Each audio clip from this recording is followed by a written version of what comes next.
It's nice to see everyone.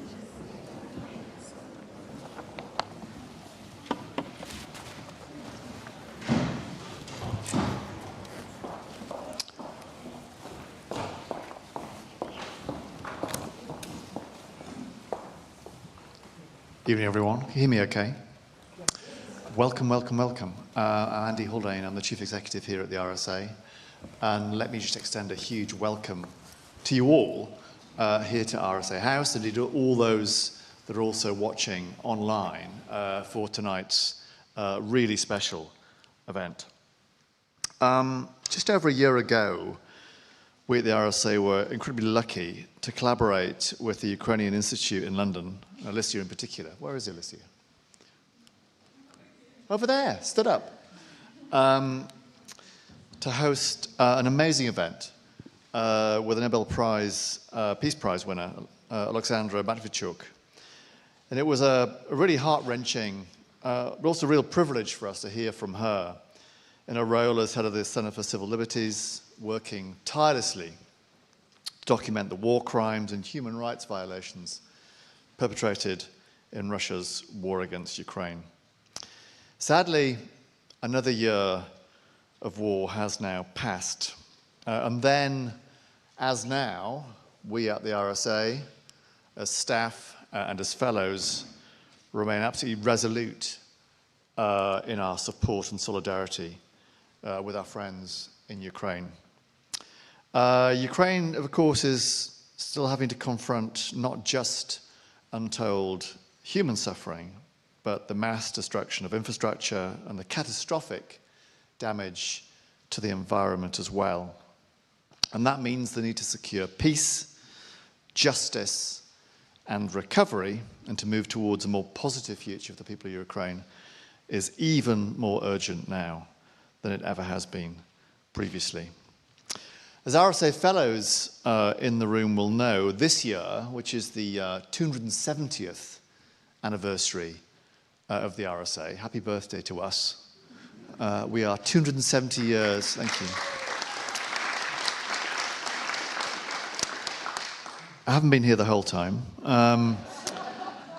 And we've chosen for our theme for the year, the theme of courage through our public talks and our public events. And that seems particularly apt as a theme this evening.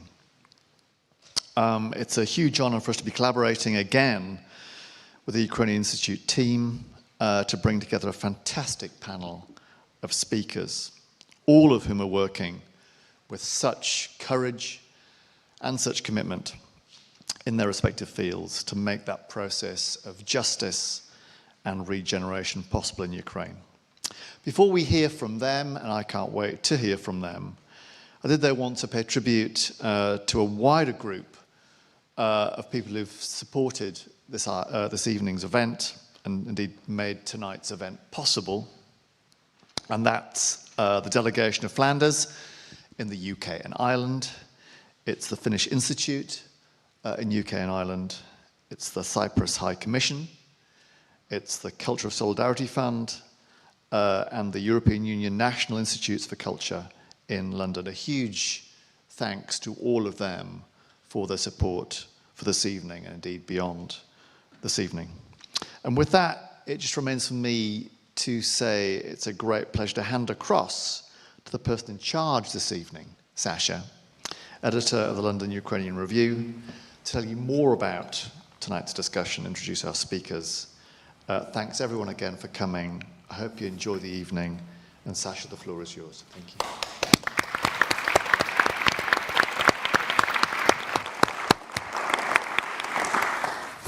Thank you, Andy, and thank you everyone in this room, and thank you to the RSA.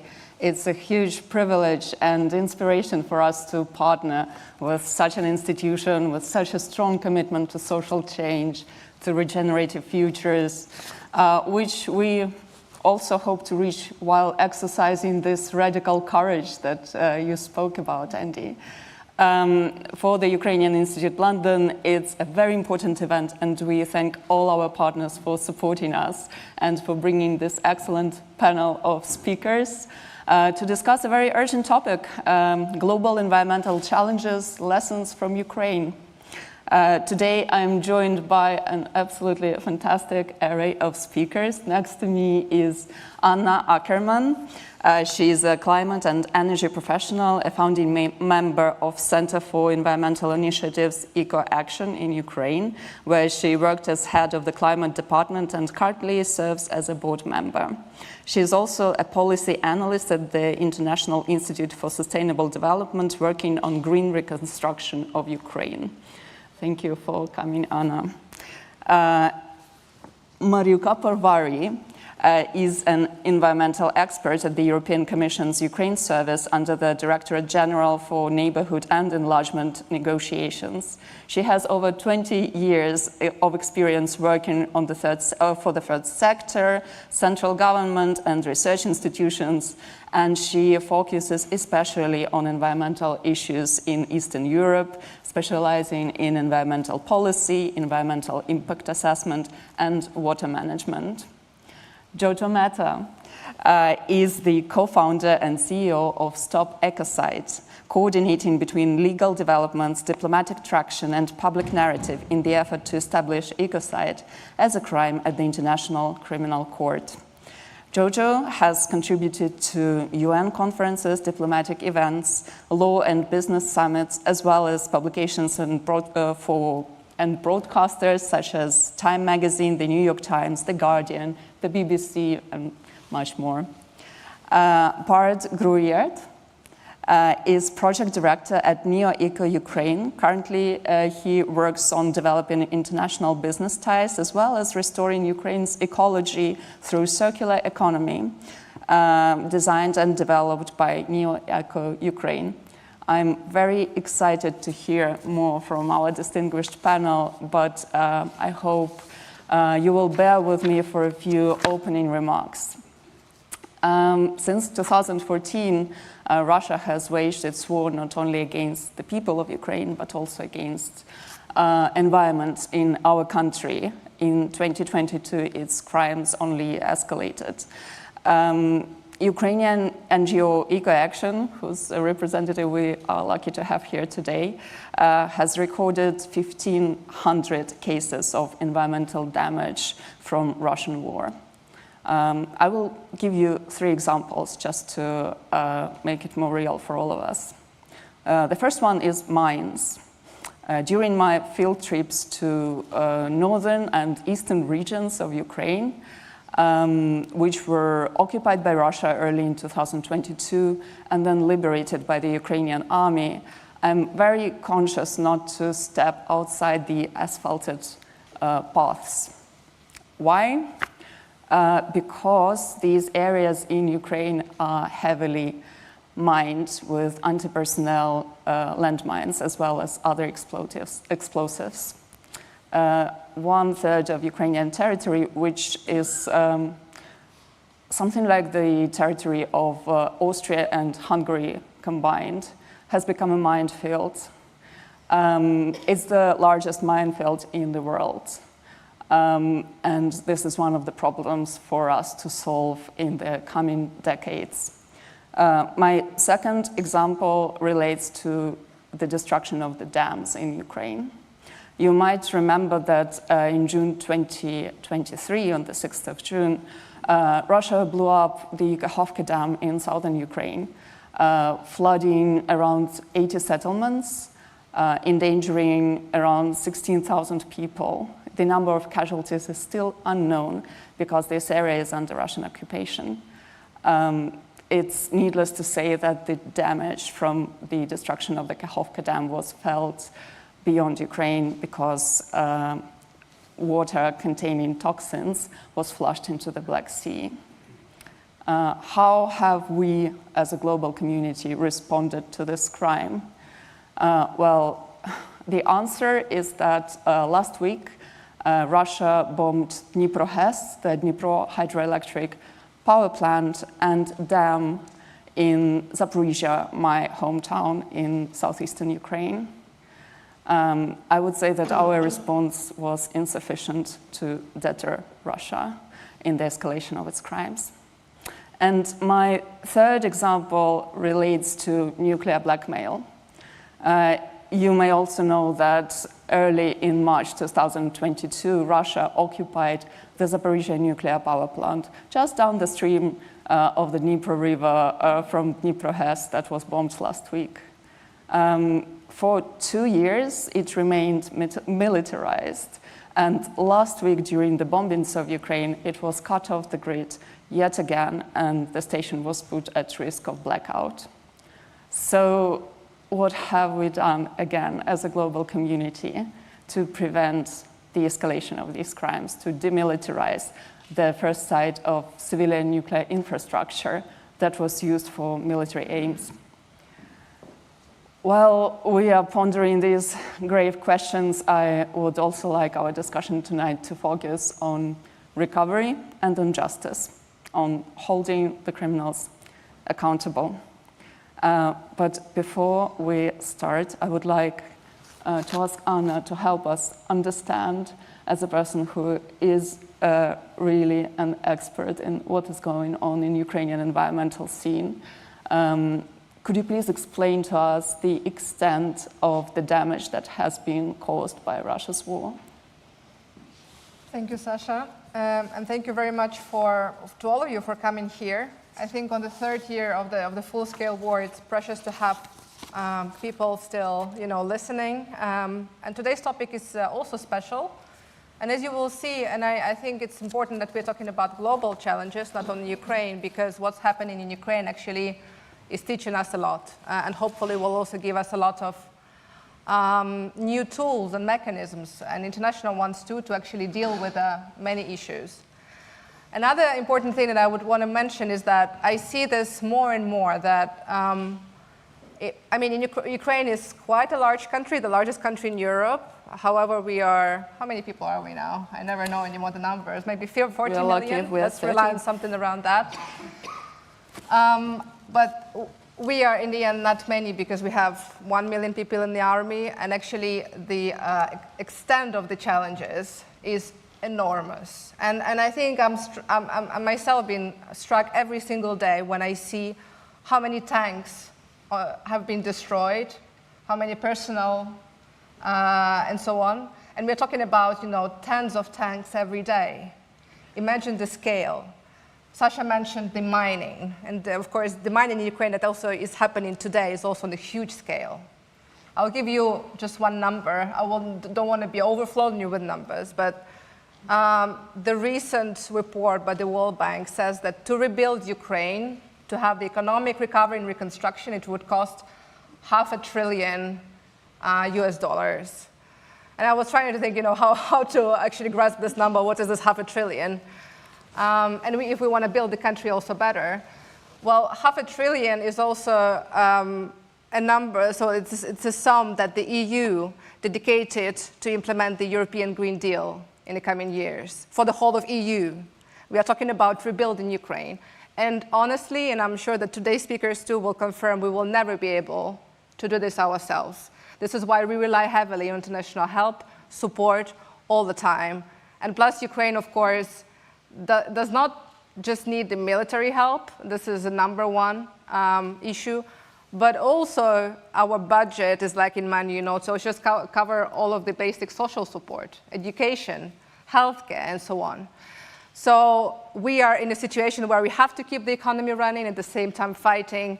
And I think Ukrainian resilience and Ukrainians are fantastic. I've been myself now inspired by Ukrainians every single day, by everything they do.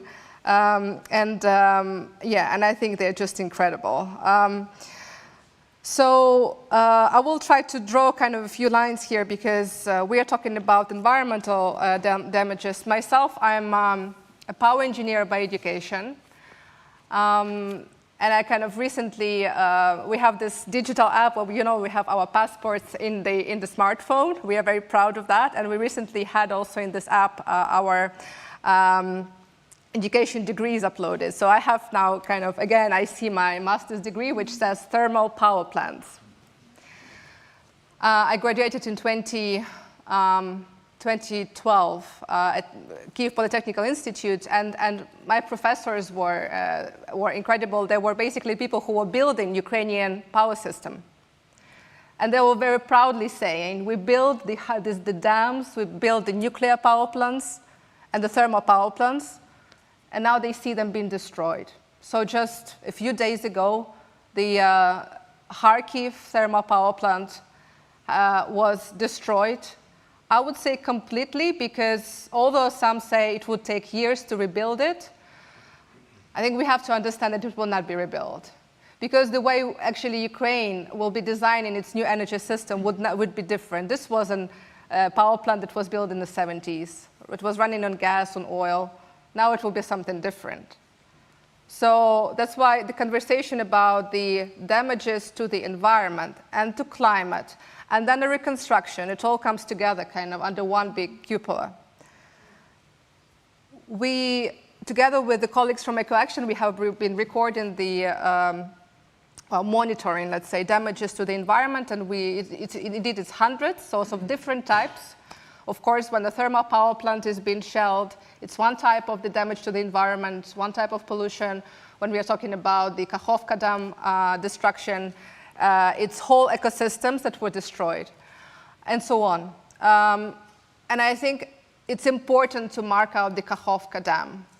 Always remember and not forget, because this was an enormous type of damage that was, with one single blow-up that affected actually not just Ukraine, but many neighboring countries.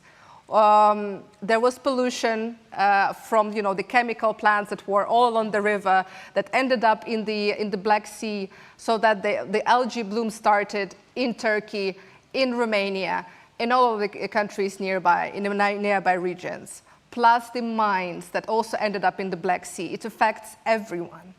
But it's not just about that. And if you keep in mind the Kakhovka Dam, for now, and Jojo would be the person who would talk more about this today, I guess, but for now, in the international legal field, there is the Rome Statute that is often referred to, and there is only one reference to environment in relation to war crimes, and it criminalizes, and I read, intentionally launching an attack in the knowledge that such attack will cause widespread, long-term, and severe damage to the natural environment. This is exactly what happened with the Kakhovka Dam. And this is why things like ecocide are important, but I will not be going into details now. But to actually prove that anything is an ecocide or is an environmental crime is actually very complicated. It takes decades. And to hold Russia accountable, or anybody else accountable who takes this sort of decisions to affect this damage, it takes a very long time. And hopefully this international community will be able to make sure that we hold the aggressors accountable. There are many things that happen in Ukraine, such as environmental crimes, but also other types of issues that we are facing that make me think, are we globally, do we have enough tools and mechanisms to actually be dealing with this sort of different challenges? Another type of issues that we are raising also with colleagues is climate impacts of the war, climate impacts of the military. It's not only in Ukraine that we have a war that is going on, it's also taking place in many other places around the world, and also militaries, exist, and they do, exercises and so on, but actually these emissions are nowhere to be found. That means that who is responsible? Because climate, as you know, climate change is something that affects us all. So Ukraine is trying to raise the voice on the international stage also to be talking about this kind of things. And finally, and the last thing is, of course, about how Russia's full-scale invasion showed how climate and energy security are integrally, bound to our everyday lives. This war being financed by Russian fossil fuel exports abroad. And it's still the case, unfortunately. There are sanctions that are working partially, but Russia found the loopholes and basically reselling through third countries There are oil and gas and coal and so on, and we still keep buying it. This should not continue. But this is this direct link to fossil fuels, energy security, and the climate again. Fossil fuels, are impacting our lives every single day.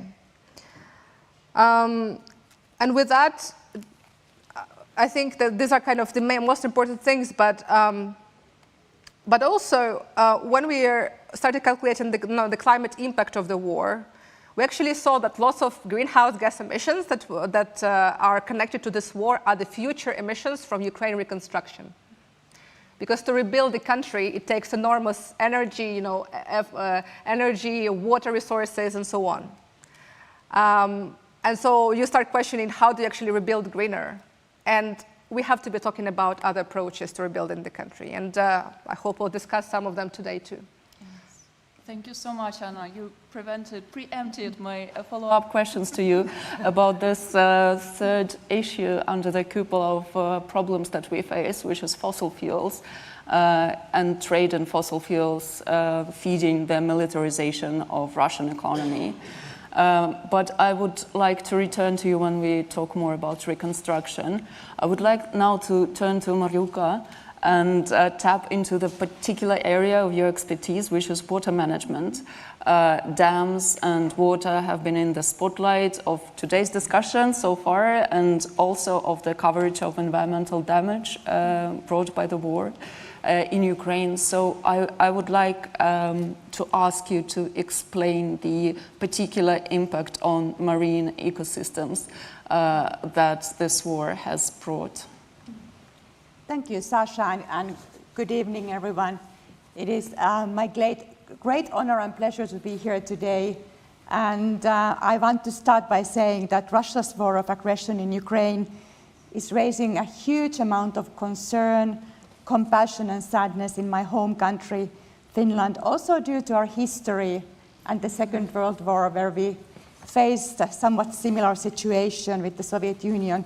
So our thoughts are with Ukraine really every day, and we will stand by Ukraine, whatever it will take.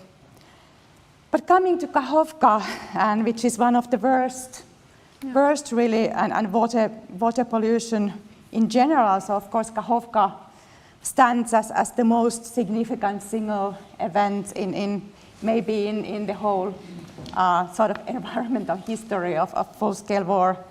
It is a very far-reaching environmental disaster, and as you said, it goes well beyond Ukraine's borders, and it has been even called the worst environmental disaster in Ukraine since Chernobyl. Mm-hmm. So that tells a lot.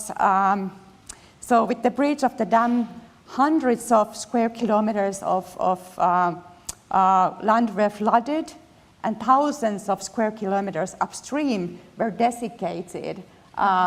Those were reservoirs and wetlands which were underwater before.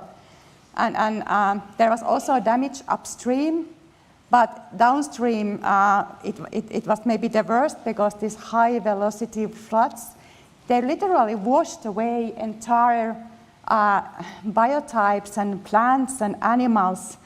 And for example, tens of thousands of birds and wild animals were impacted or perished by the breach of the dam. And it had a devastating impact on 75 internationally recognized protected areas. And as Anna already told, there were also storages of chemicals in the flood zone.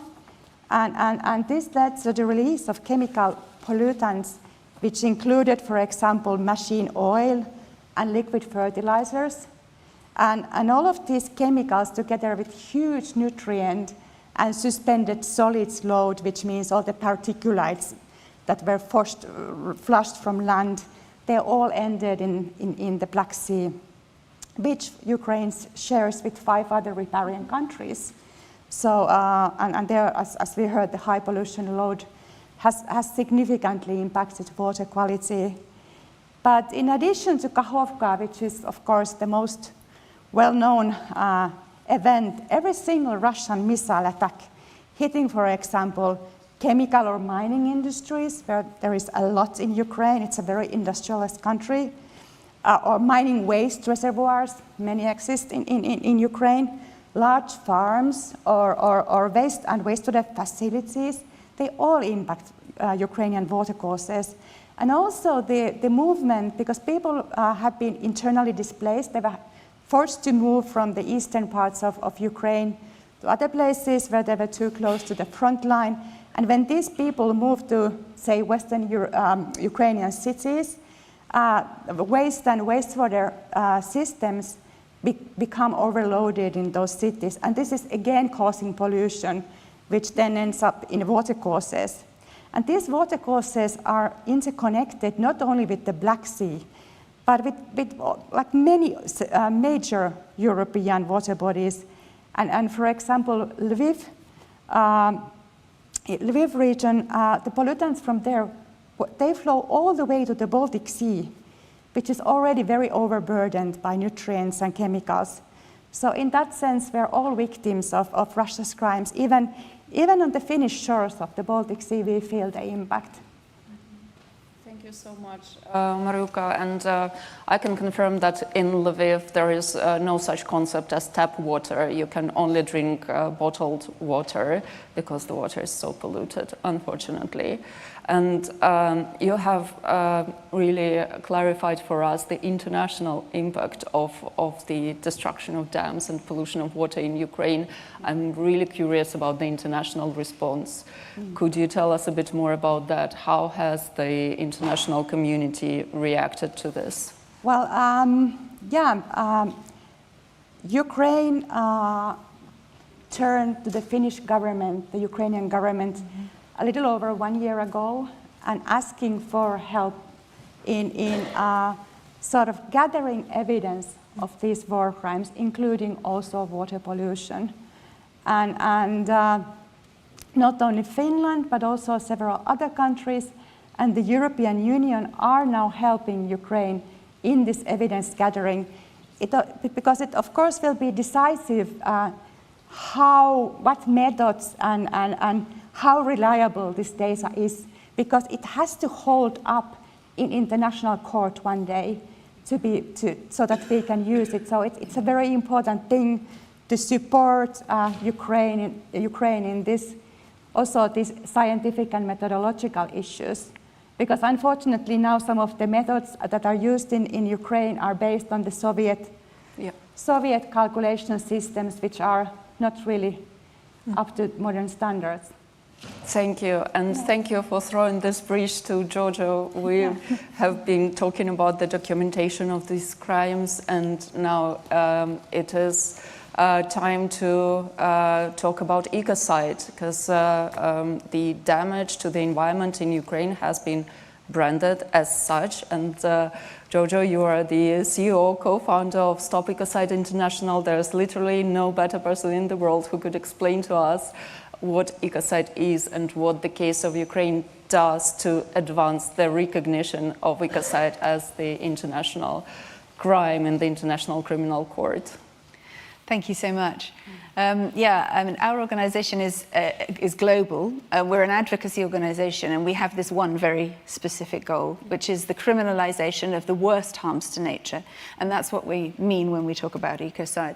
And that term now is becoming much more, sort of currency in the media, in academic and legal discussion, and of course in politics as well, to describe the worst harms.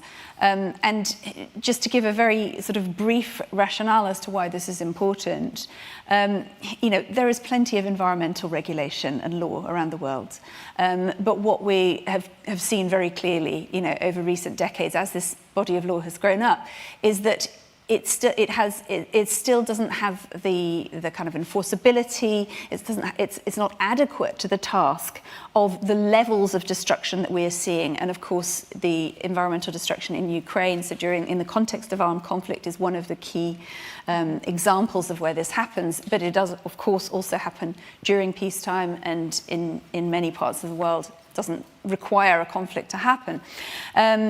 But what we're seeing is that the enforceability is low, the monitoring is low, people don't follow those regulations. And what we would say this speaks to is a very profound cultural issue. which is that our sort of global economic system has grown up, around a sense of separation from and in a sense alienation from the very ecosystems that support life and that support us.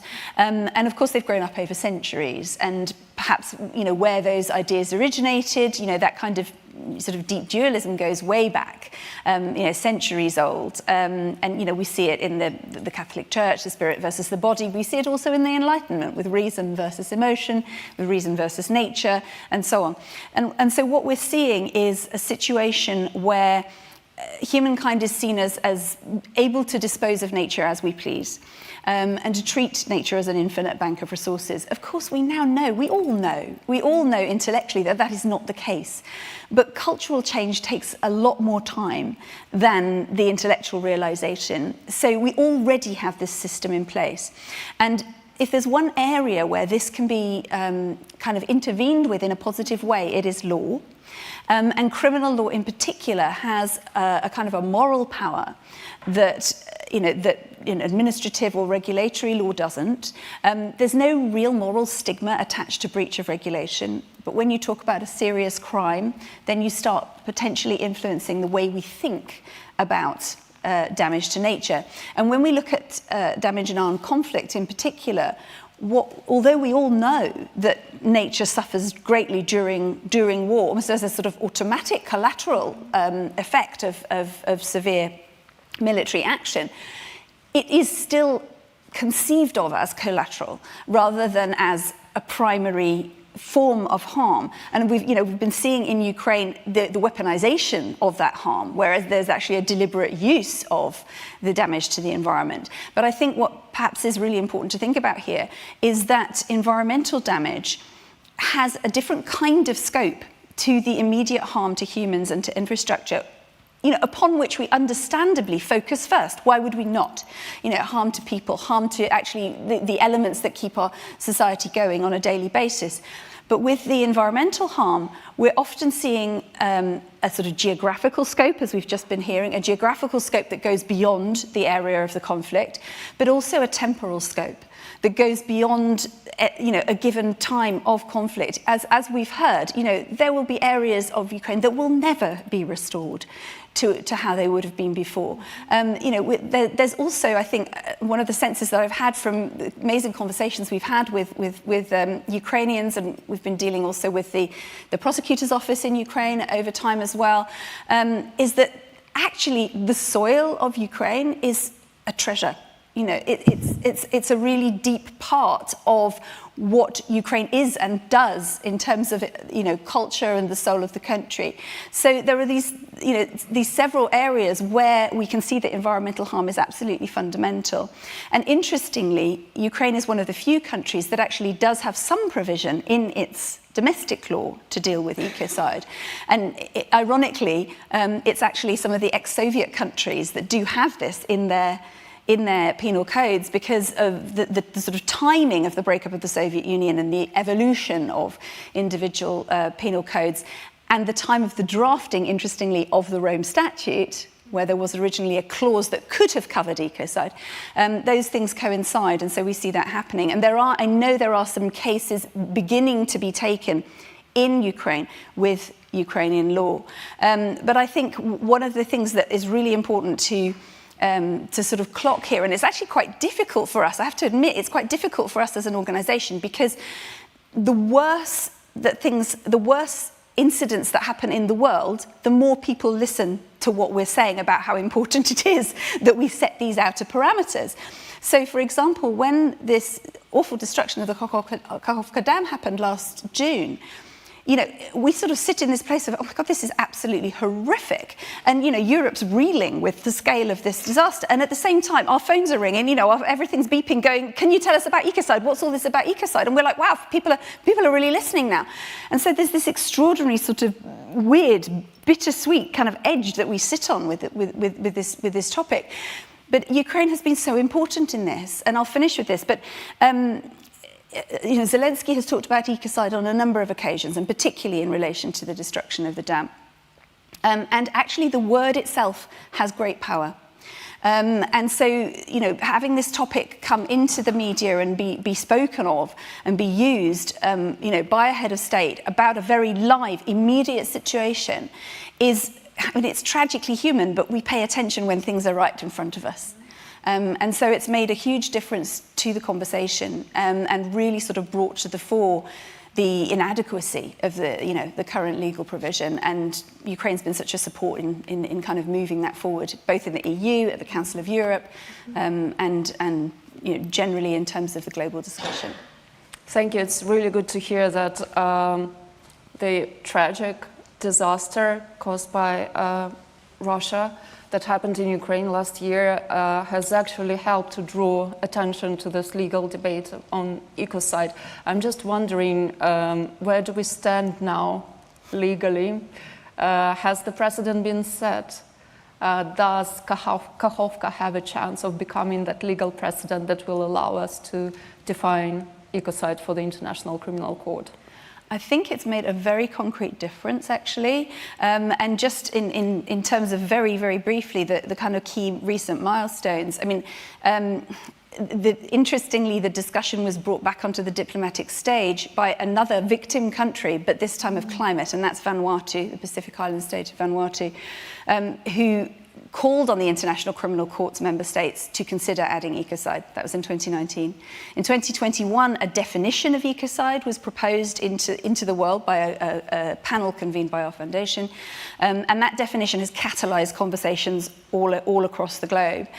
What we have seen recently, and this was very, I think, particularly driven by the Ukraine situation and the Kakhovka situation, is that the EU, and actually the final vote on this was this week, with the European Council, the EU has now adopted a revised environmental crimes directive that includes a new, what they're calling a qualified offence, which effectively addresses conduct that they're calling comparable to ecocide. So it's not, in a sense, the fully fledged ecocide that we would perhaps advocate at the International Criminal Court, but it's a very big step in the right direction. In a sense, it's ecocide in all but name, and it covers a very wide range of crimes and creates a really serious aggravating factor that lifts it into more severe penalties and more seriousness. And that brings me back to my original point about the cultural thing, which is that what's so important here is the fact that we currently don't take environmental destruction seriously enough.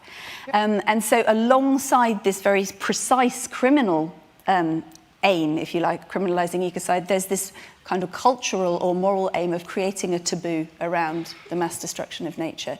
And I think that the Kakhovka Dam incident had, although in a sense it happened partway through those negotiations, I think it made a huge difference on how those member states, how seriously they took that text.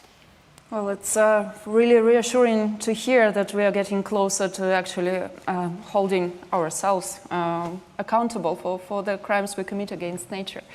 From justice to recovery, I'm now turning to Bart.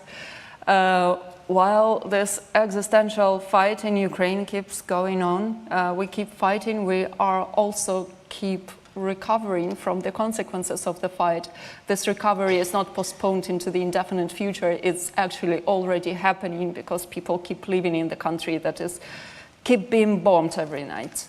And at Neo Eco Ukraine, you are pioneering circular economy methodologies. So basically, correct me if I'm wrong, you're using waste and recycling it into building materials. Could you tell us a bit more how that works? And probably you encounter some challenges. So I invite you to share your struggles. Thank you for the question. It's a large question. I could easily speak a couple of hours on that, but I think that's not the purpose. We decided at Neo Eco to move rather early to Ukraine. So in May 22, we decided to establish Neo Eco Ukraine because we believed that circular economy could contribute to mitigate the impact of the war crimes that you spoke already before. Because we believe that when we speak about environmental damage and everything, we typically speak about the primary source of damage, which is perhaps war rubble. But how you are going to deal with it has a massive effect to the future generations. We talk about justice, but it's also, while waiting for that justice, how to minimize that impact and how to make the living conditions for Ukraine and Ukrainians suitable and as good as possible in this situation. So we decided to move quite early.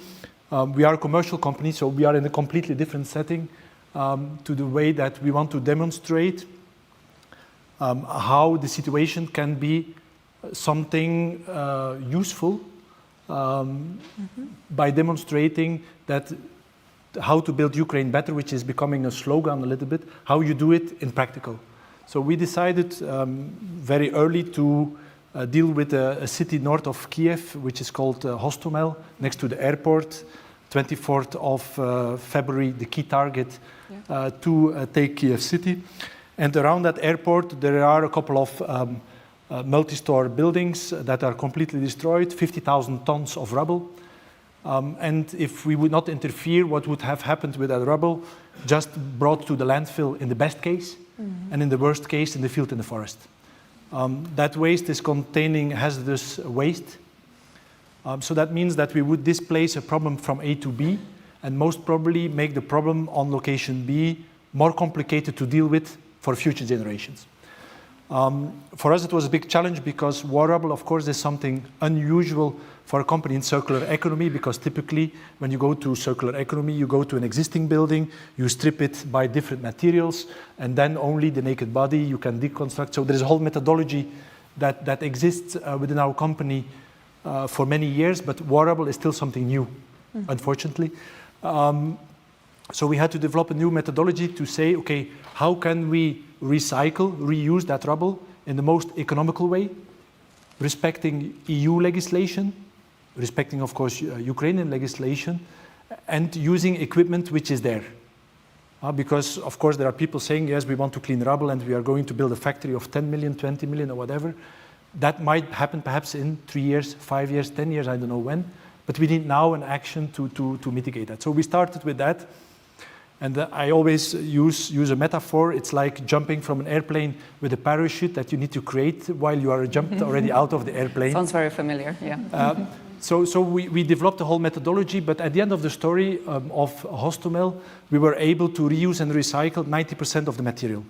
So for us, it was a surprising high number, because I think that we would have been satisfied with 75, more or less. But we arrived to the high number because we found in Ukraine a quite rich ecosystem of individuals, companies, people thinking along with us, who filled in parts of a puzzle to come to that high number. So it's not us which are the heroes, it's an assembly of people that are in Ukraine quite knowledgeable about environment. I don't say the whole Ukraine, but there are individuals, organizations quite knowledgeable about environmental things. And at the end, this 90% went mainly to making new concrete. So it's not just for the road construction, which is a generally used for rubble, but we were able to upgrade it to the highest standard of construction materials by which we are allowed to construct a 5-story building or to build a bridge with it. So it's a wonderful story that we started with. Of course, then down the road and going onwards, we also integrated social sustainability. Means now we use or we work together with war veterans in cleaning this rubble, in processing this war rubble, because we believe that, and now the projects, they are more in the south around the Mykolaiv region, where the devastation is significantly higher than in Kiev region. Kiev region, of course, we see the visuals of Bucha, Irpin on the physical destruction, but in the south, destruction is just significantly higher. We are talking about villages, settlements, where 80–90% is destroyed. So you cannot just do some plaster works and everything. And in those areas, there are war veterans that are suffering from traumatic psychological traumas. And we integrate them in our projects now because we believe that's the only way to rebuild that community too. Because otherwise we will leave these people behind. And then once Ukraine is rebuilt, we say, oh, we have 1 million people that have psychological problems. So we integrate that, and we finished the third project in Mykolaiv. We are now at a rate, surprisingly, 96%.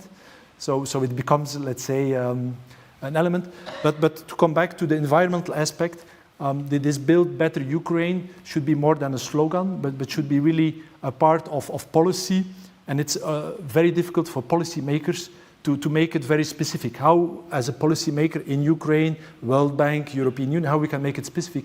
And I want to give one example is that if we would reconstruct Ukraine with the same type of concrete that we use standardly, that would lead to a carbon emission additionally to the planet that is equivalent of 1 year of France CO2 emission. So that is significant to global warming. That means on a global level about 0.5 to 0.6% only for the concrete, 0.5, 0.6% of the CO2 emissions worldwide. So it's important also, and I think that's the great challenge, but also the reason why we are in there as a company in Ukraine. Only innovation, only new technologies will be able to solve the problem. And I think Ukraine is for us as NeoEco a living laboratory where hands-on, on the scale that we never be able to do in France or another country. And we come across with a lot of brilliant people, with a lot of brilliant ideas in Ukraine. We should give them the means, the methodology, the trust. And we see these things happening. And we signed, for example, as a company on the 10th of January with the city of Kryvyi Rih, a memorandum of understanding. It's a city which stores 11.5 billion tons of industrial waste, is generating each year 100 million tons of industrial waste. But about 90% of that waste can be used for the reconstruction of Ukraine. So we don't need to excavate a lot of material from the subsoil of Ukraine to reconstruct Ukraine. Why not converting that industrial waste? We tested the materials according to EU standards, and they are fulfilling EU standards. But of course, it's a whole shift change to not look to waste as a problem, but to look waste as a source of inspiration, a source of way of reconstructing. And I believe if we will sit here together, hopefully in 10, 15 years, together again, that we will look back to this situation that you said, yeah, thanks to this, there was a lot of innovation that came out of it, from which European Union, other countries will get inspiration, will get copy of technology. And I'm sure what we will do as NeoEco, together with a lot of other companies, will become a standard of European Union.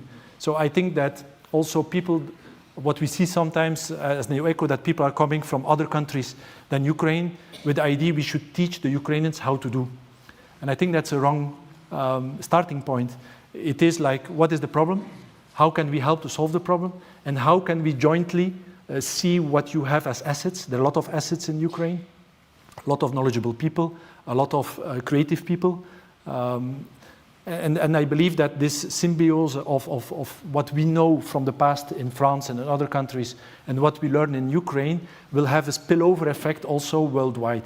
And that's really the message that I want to convey also this evening is that, yes, there is ecocide, but we can do actions to mitigate it. We should allow innovation. We should also change policy, legal frameworks to allow that innovation and not, how to say, go with the flow of big industrial groups that are lobbying for products that are polluting a lot, that are. So I discussed on concrete, that's one example. Another example is, for example, insulation materials. Ukraine is a grain basket of the world, but that industry is generating a lot of agro-waste as well.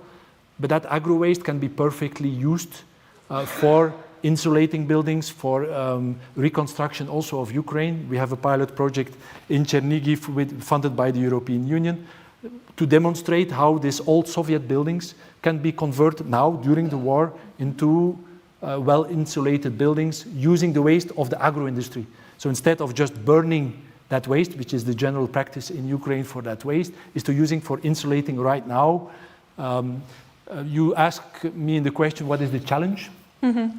I would say the challenge is mainly lobbying of big conglomerates, which has their products, their way of dealing with things, both in Ukraine and both abroad, which of course are not willing to give up their profitability or their way of doing business.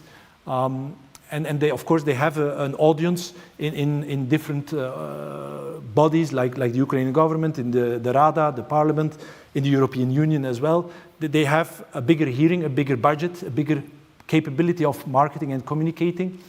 And of course, when you're coming in as NeoEco, as a pioneer perhaps with these ideas, you're an easy target.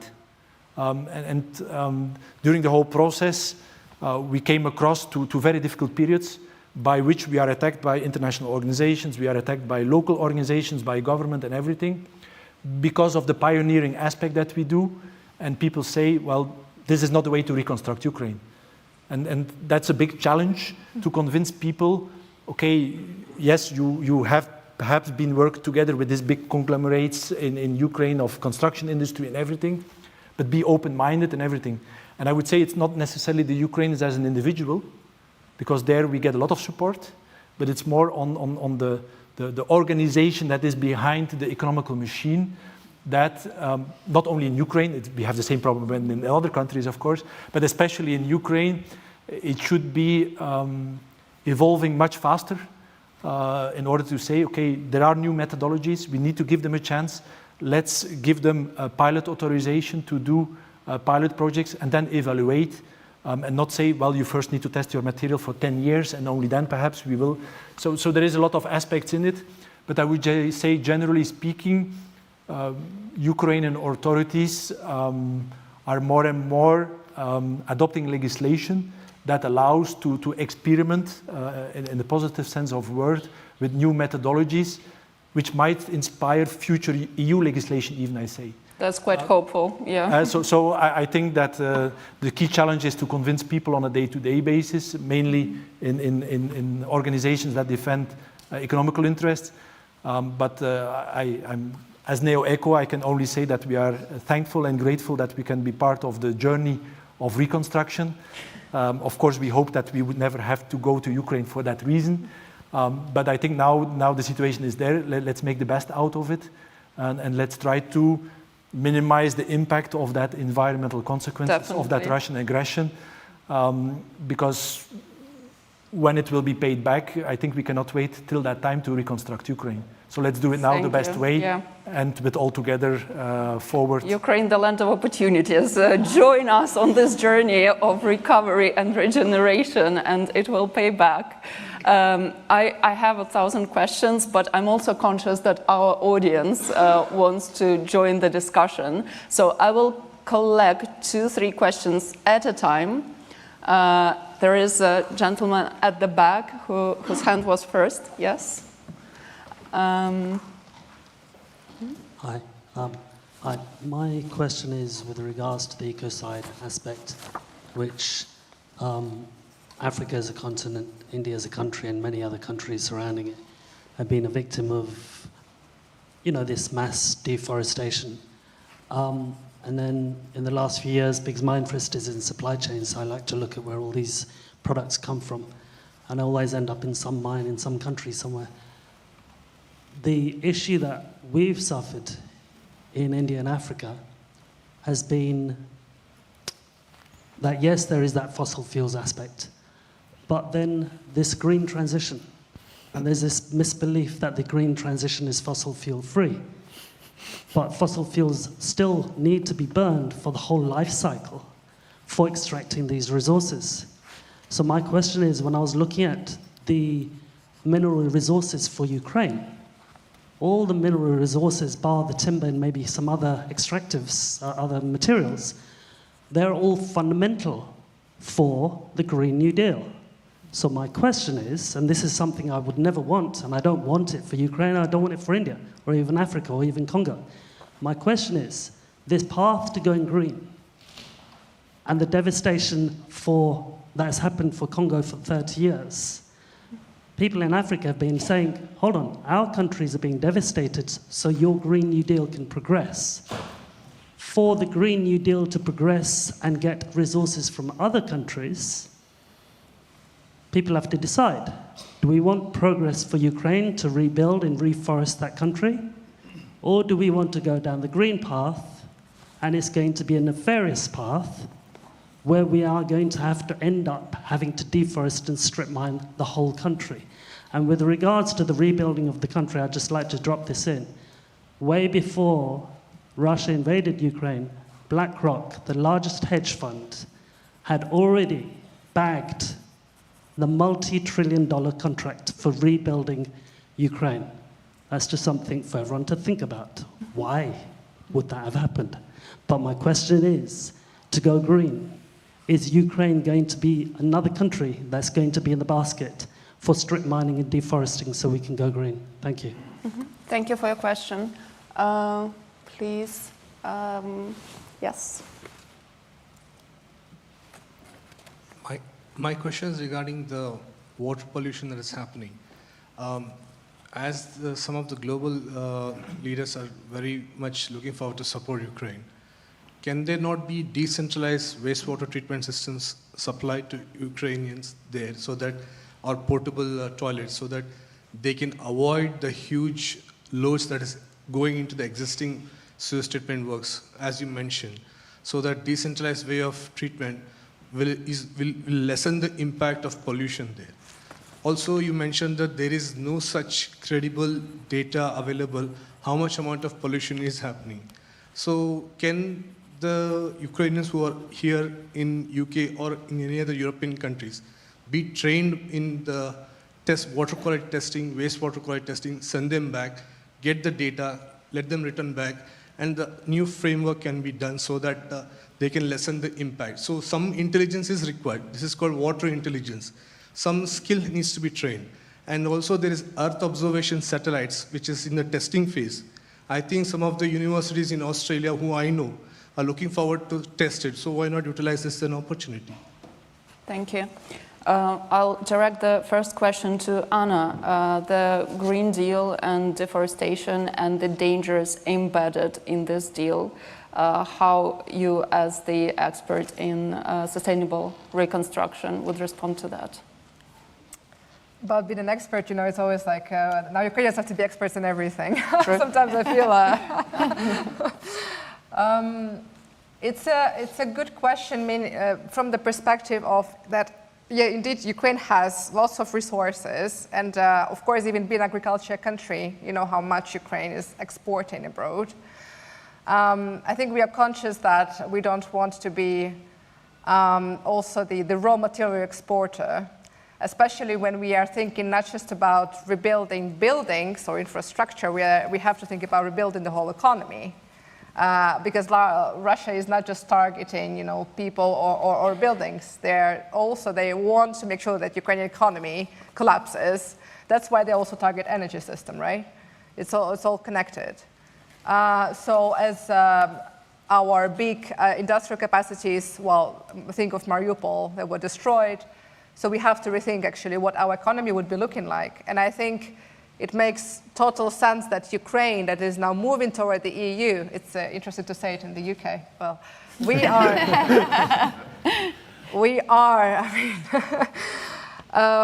we have to be looking for ways to actually be doing things together. And I think Bart's examples were also great, that Ukraine should indeed not be seen as a resource base, but actually a partner, a future member state, with production, not just of raw materials, but actually being upper in the value chains, right? And this is the same that African countries are raising, same kind of issues. We don't want to be just producing raw materials, shipping them abroad. We want to be actually producing equipment, appliances, and so on, and have more jobs. So I think this is what we're discussing. And if you hear our government saying Ukraine wants to be the green hub of Europe, I think it's somewhere there, around the lines. And also, I just want to say one word, because there was about water and decentralization, and I think this is the resilience. We have to be resilient now a lot. So when we talk about building back better, rebuilding now, and so on, it's a lot about decentralizing actually everything to the extent possible. So, because we know that a thermal power plant can be shelled, a hydro dam, can be shelled, but if you take lots of renewable installations all over the place, with batteries in the school here and there, with a small production of biogas and so on, you cannot that easily, actually kill in the system. So I would totally agree with it. It is a very, very good approach, and we are still thinking about, and Bart said it very well, kind of seeing, I noted it because seeing waste as a source of inspiration is easy to say, but hard to do in your mind, right? You have to actually change the mindset. So we are kind of, I think, slowly but surely trying to understand how to actually make it work. Hopefully it will happen quicker than later, but yeah. Thank you, Anna. And I wonder if Maruka has something to add to this question of decentralized treatment of water pollution. Yeah, and actually also to this deforestation and mining question, because I think it's a very good question. And I come from the European Commission. I'm happy to be saying that something good comes out of the European Union, and you know that we are. I think it's a great opportunity for Ukraine, because Ukraine is entering one of the most responsible environmental governance systems on this planet, let me tell. As a Finn, we went to EU in 1995, and although we are a Nordic country without Soviet legacy, I mean, it has impacted our environment in so many ways, so it's going to be a huge change. But even before that, EU has also regulations, upcoming regulations also on deforestation, the so-called EUDR regulation, because we don't want to be importing things from third countries which are not sustainably produced. So even before Ukraine becomes a member of the European Union and adopts the EU legislation, EUDR will apply to Ukraine. And it's very, very important, because before the war, 40% of Ukrainian timber, which was exported to the European Union, was illegally cut or sold. So there is some help coming. Then the see around this critical raw materials issue and the whole green transition issue, it's so complicated. And I have to say that I'm really concerned, and not only about Ukraine, I'm also concerned about Finland. We have, in the northern Finland, in the eastern Finland, we have quite some deposits of these rare earth metals and materials which are needed for the green transition. And already now we have a huge conflict up north, where we have the only aboriginal population of Europe, which is the Sami people. And it's the same for Sweden and Norway. I mean, these people are so concerned, and for a good reason. So it's, I don't have a good answer for you, but I'm just saying that you are flagging a very important thing. And this will also be important for Ukraine, because critical raw materials are one of the issues which have especially been raised as the driving economic forces of Ukraine's recovery. So, yeah. And concerning this water question, I fully agree with what Anna said. I think we are going to need different kinds of solutions. Also, what is good with the centralized wastewater treatment plants is that we can put a lot of very effective technology there. And then in big cities, for example, we can reduce a lot of pollutants coming to water courses. So there we really should have the top-notch technologies in use. But then, especially in Ukraine, where you have a lot of smaller villages and smaller places, of course we are going to need also these small-scale solutions and for the treatment. So I think we need both. It's a mix, yeah. It's a mix. Yeah. We need both of them. Yeah. Thank you. Sorry, we will have to ask the next person. Please make your question really short. Gentleman at the back, and I want to hear from a lady, please. Be brave. Radical courage is the theme of the year. Is it working? Richard Perry. We live in a world where diplomats... Could you speak? We live in a world of diplomats, and I used to be one, and leaders who are playing chess with the world. They see the world as a game of chess. They are quite happy to sacrifice the pawn of something in Ukraine for the sake... Microphone, please. So my question is, how do you get these people to wake up and actually do something now? Because we run the risk of this being a very interesting academic exercise, and I'm My background is about taking action, and we are being far too diplomatic with things, so I want to know, how do we get these people to act? Thank you for your question. And another one from the audience? Yeah, of course. Amy. Take that go as well. Sasha, you wanted a lady, so I thought I better put my... I'm very grateful. Tammy Evans, I'm a senior fellow at the Atlantic Council. So my question perhaps is more to Jojo. Prosecuting ecocide in Ukraine, it's not yet an international crime. And it's not specifically a crime in that sense in Ukrainian law or in Russian law. So what are the steps to being able to prosecute ecocide in Ukraine when we get to that stage? Thank you very much. We should, please, the last question.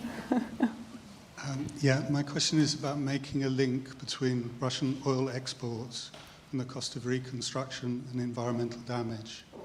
What seems to me from the outside as the fairest and most practical solution to that is to close some of the loopholes which allow third countries to profit from basically laundering Russian oil. And my question is there any discussion about creating a peace and reconstruction fund in which countries that actually do that laundering have a general import duty imposed on their goods that pay towards that fund, which acts as a disincentive for Russia? It can be long-term finance. If that was legally put into the constitutions or the law of the countries in question, Russia would know that every missile that was dropped on Ukraine would have to be paid for over X number of years. And why isn't that robust financial tie that can both be an economic disincentive to war, pay for the construction and the environmental damage, being asked more directly and assertively? Doesn't need to be globally agreed, doesn't need to be passed by the United Nations. Why don't we take action in that pragmatic way? I think the last question rhymes really well with the first one. That's exactly what I was about to say. How do we actually make people act accordingly with these convictions? Who would like to, sorry about that, who would like to answer this question? I'd be happy to take that. Please. And it's interesting, and I also feel like when the gentleman there was saying, why don't we do this? I was thinking, well, ask the guy who spoke first. Interestingly, I think with the diplomatic action, again, I'm going to speak from the position of a kind of a success story in that way, because the ecocide initiative is moving very fast at the diplomatic level. And I'd say that one of the key reasons for that, and it may be a partial answer to your question, is that it's so precise and so specific that it doesn't encounter lots of resistance. So, we tend to steer clear of any kind of political pronouncements or side taking, because we're just trying to go for this one thing: criminalize the worst harms. And in fact, even in the case of Ukraine, we only joined the conversation when ecocide itself became part of the topic. So there's a way, and actually, interestingly, we're finding that we're actually getting access to and conversations with and momentum, at quite a high level diplomatically. So that's one thing I would respond to that with. And just briefly to respond to the lady there, obviously there's some provision in the Ukraine and indeed in Russian actually law, and that is being followed at present. There are some cases being prepared currently in Ukraine. Of course, once this becomes an international crime, and I think we're now kind of seeing a direction of travel legally that is going that way. So it is just a matter of time. Of course, there's an issue with retroactivity. It's not like you can then suddenly go back and say, right, you did this in Ukraine at X time, and therefore we're going to prosecute you, because that's just not the way that law works. But this, I would actually just like to highlight what's been so impressive to me around how Ukraine has addressed this, because I feel like there's a real political generosity in how Ukraine has been approaching, sort of pushing this idea of a standalone crime of ecocide, because obviously they know that you're not going to be able to go backwards. So this is actually, in a way, for me, it feels like Ukraine is saying, not just, we're the victims, you've got to help us out, but they're actually saying, we don't want to see anyone suffer the way we've suffered. We want to see this put in place so that there's some justiciability that currently isn't there, that will then actually be useful for for the whole world in the future. And I think that's actually super, super important. So, yeah. Thank you. We have time for one last question.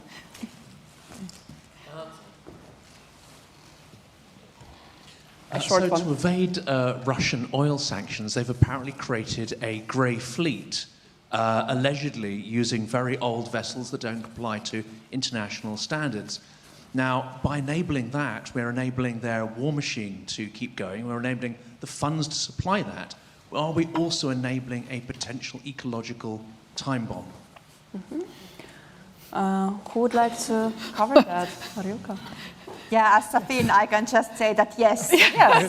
Yes, what else can you say? Yes. It's nice to be in agreement. Yeah, and that's one of the, after the full-scale war started, there were many sort of concerns we had with Russian environmental policies changing, not least what they are going to do with their wastewater management, and it all comes to the Baltic Sea. But this was for sure one of the greatest worries, and now it has materialized. And you know that the Baltic Sea is very shallow, it's very rocky, it's very difficult to navigate. We also have this very difficult winter navigation conditions because it's ice covered. So yeah, and with these kinds of ships, it's just a matter of time when something will happen. So it's really a good point to raise. Thank you. Yes, please, Anna. I just want to mention, because I feel like it should be mentioned. It was also connected to sanctions and who's going to be paying and how to rebuild Ukraine. I think Russia has to pay to rebuild Ukraine, right? This is correct. Not all of the world countries in the world. This is why when you hear using frozen Russian assets, we have to just say this is possible. I will not be talking a lot about it, but there's a lot already written about that this is justice. This is we should make it work. Not just the percentage of the money that is kept somewhere, we have to actually have it working, because we are talking about hundreds of billions, and I mentioned you how much it would cost to rebuild Ukraine. It's kind of almost the same sums. And also the ray of light. Sorry? There were already precedents in the world, so this is, I think we have to be, again, I will not be going into details, just remember this, Russian frozen assets. And I just want to give you the ray of light, because I thought I should mention that. We're talking about Kakhovka Dam a lot today, and our wonderful environmentalists, environmental experts of Ukraine, they went to see how the dam looks like in autumn last year. And so the reservoir where the dam and the reservoir where there was lots of water, right? Everybody was saying first, all the government officials, there will be a desert there. There will be nothing. Everything would die. What we saw actually is that there is willow trees, 3 meters high, growing. There was a huge forest, one of the largest forests of the south of Ukraine, growing instead of this reservoir. The nature is coming back, and it's the nature that used to be there for centuries before it was built, because the Kakhovka Dam was built by the Soviets to tame the nature. So one of the best Ukrainian environmental experts, Oleksiy Vasylyuk, he says that if Ukraine, and I think this is just really like the powerful phrase that I just want to say. He says, if Ukraine decides to rebuild the dam, this will be an ecocide. Yep. Because it's so big, and you would basically again destroy what actually should be there. So this is why when we're talking about rebuilding Ukraine, we have to be rethinking Ukraine. We have to be thinking how we actually have to be living together with the nature. And this is why we have today's conversation too. Thank you so much, Anna. Yeah, it's a positive note to end on. Let's remember that nature will always find the way if we leave it alone and defeat those who abuse it. Thank you to our fantastic speakers. Thank you to our amazing audience for all your intelligent questions and your engagement. Thank you to all our partners for supporting us beautifully as the Ukrainian Institute London. We couldn't be happier to collaborate with all of you. And if you allow me, I would like to finish with a poem. I actually have to stand up to read it. It was my absolute honor to publish it in the London Ukrainian Review. It belongs to Katerina Mihalitsina, Ukrainian poet, who, after one of the bombings of Lviv, came to the site of bombing to help and paid attention to the trees that were standing around the actual place of the attack. And those trees were standing there naked without their leaves because the leaves were torn off by a blast wave. I will read her poem in Ukrainian and then in English in the translation of Hanna Leliev. Катерина Міхаліцина, свідки воєнних злочинів. У цій країні свідчать навіть дерева. Обіймай обережно, просить ясен окрай дороги, тепер і ласкавість ранить. Рани довго болять, як опалі горіхи, зелені, мов липень, у якому розверзлася прірва, і її не здолати, шепоче горіх. Голий, голий. Я оглухла, говорить акація, завмирає навшпиньки, видивляється серпокрильців, бачить, але не чує. В мене опіки 3-го ступеня, стогне ялина. Тут все на світі дихає жаром, як розпечена паща дракона. Він мене поглинає. Яка я серед вас надто ціла, чому? Тихо каже свидина і заломлює листя, зсихається із середини від провини вцілілого. Пил клубочиться, припорошує сіль їхніх свідчень клубовинням мовчання. Хто нині почує дерева? Хто візьме їх за свідків до суду? And now in English, thanks to Hanna Leliev for her beautiful translation. Witnesses of war crimes. In this land, even trees bear witness. Please hug me gently, asks the ash tree on the side of the road. Now even gentleness hurts. Wounds ache for a long time like fallen nuts, green as July in which an abyss yawned, and you can't bridge it, whispers the walnut tree, stark naked. I'm deaf, says the acacia. It stands on tiptoe, motionless, watching for swifts. It sees them, but cannot hear. I have third-degree burns, moans the fir tree. The world around me breathes heat, like the fiery maw of the dragon that devours me. And I'm too unscathed among you. Why? Says the dogwood tree softly, drooping its leaves, inwardly withered by a survivor's guilt. The dust swirls up. It shrouds the salt of their testimony in the billows of silence. Who will listen to these trees? Who will call them as witnesses in court? Thank you for being with us tonight. Let's keep listening. Let's give voice to the speechless victims of crimes against nature. Let's make sure that the perpetrators are held accountable. Thank you.